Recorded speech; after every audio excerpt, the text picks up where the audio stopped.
So next topic that we are going to see is power angle curve.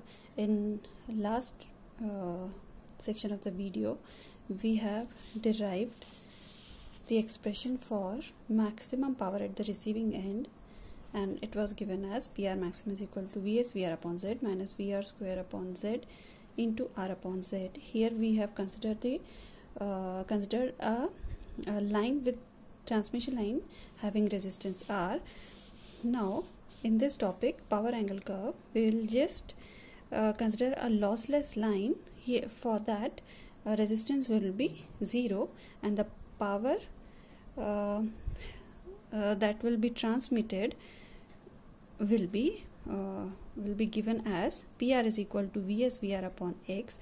Now since resistance R is neglected, so impedance Z is modified as X into J into X or X in at an angle delta. So from the expression which we have derived in the last video, PR maximum, here we'll substitute Z as X and angle of Z will be 90 degree.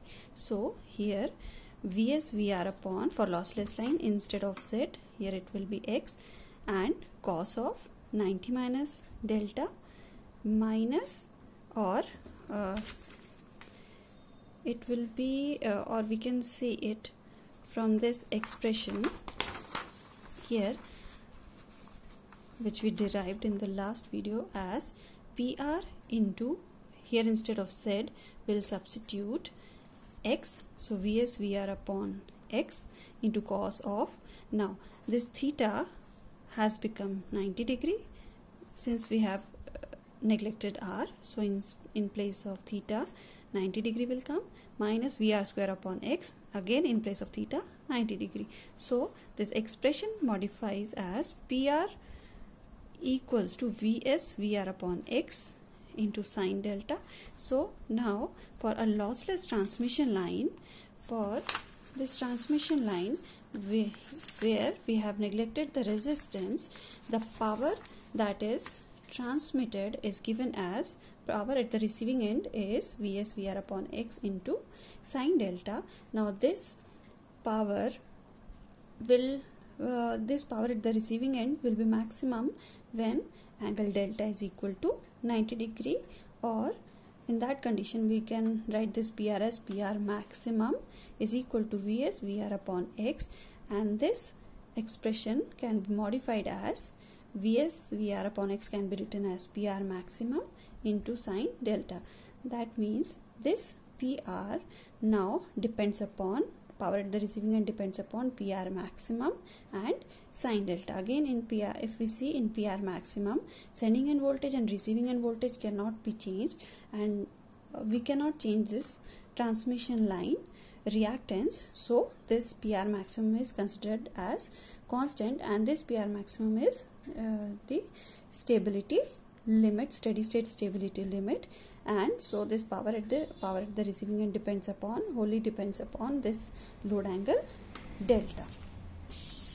Now if we see the variation of this PR with respect to as delta, as only angle delta could be varied, because if we increase the load on a system, angle that load can be supplied only by varying this angle delta. So if we plot a curve,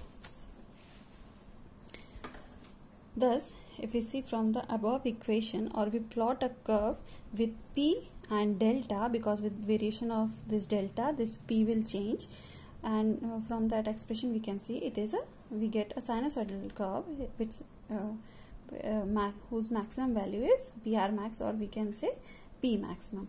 So this graphical representation of active power versus load angle delta is known as power angle curve, and a given system will be said to be stable, and only the given system will be stable if and only if with this increase in delta with the increase in this load angle delta, P also increases.